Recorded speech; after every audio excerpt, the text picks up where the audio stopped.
Why is it that India has received countless numbers? Yeah, why has India been so much at the receiving end of Western sponsored terrorism at the hands of Pakistan? A good question. But China hasn't ever been at the receiving end of Western sponsored terrorism. Even though China has proved to be the West's biggest enemy, and the West literally sits at the back of the Chinese yard. Okay, so what Mr. 88 is saying is that we know that Pakistan has bled India through terrorism, essentially since 1979. And it has done so at the behest of the US, of the West, of the UK. The Pakistani defense minister has said this at least two times in the past 2 weeks. And even Bilawal Bhutto, the son of Benazir Bhutto, has said this on Western media, on Sky TV, I think, at least once. So now the Pakistanis have admitted that they have been doing this. They have been indulging in terrorism against their neighbors, especially India, at the behest of the West. They've been doing it for the West, to serve the Western geopolitical interests.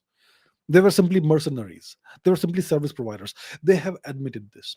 So it becomes very clear now that what I have been saying for the past 2, 3 years is now vindicated. It's true.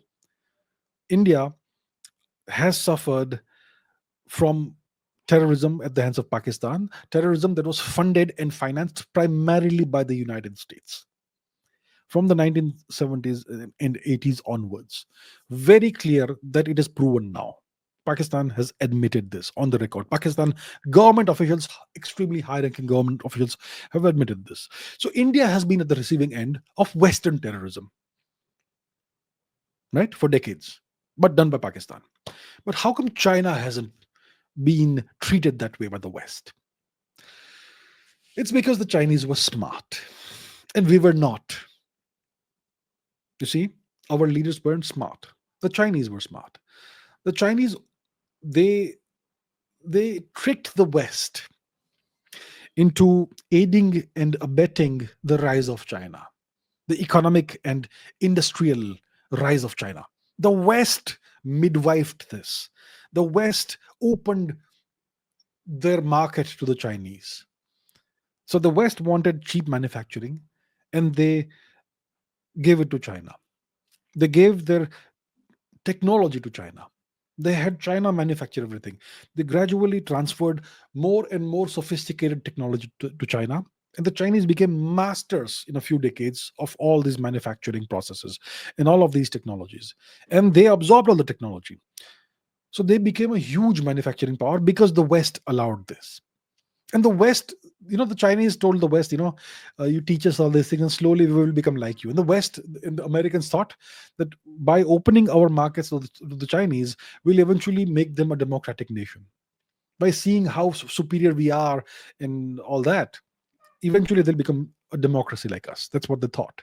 And the exact opposite of that happened. The Chinese played a very, very smart, intelligent, long game. And we in India played a stupid game. Our leaders played a stupid game.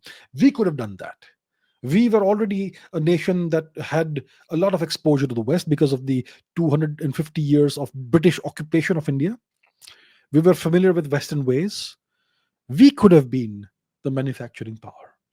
We could have done all of that. But we chose not to. We chose to be a socialist nation. And we chose to sit on the side of the USSR, which is okay.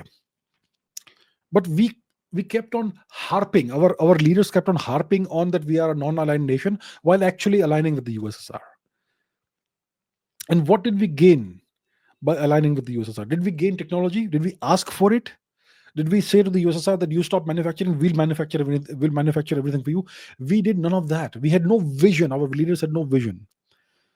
So we were simply an inconvenient nation that liked to take the moral high ground and lecture the world and not take care of our interests. So that's why that's why the US decided to invest in Pakistan instead of India and use Pakistan as a counterbalance to India. Had we played the game better, had we been smart about it, we could have been the Chinese. We could have been China.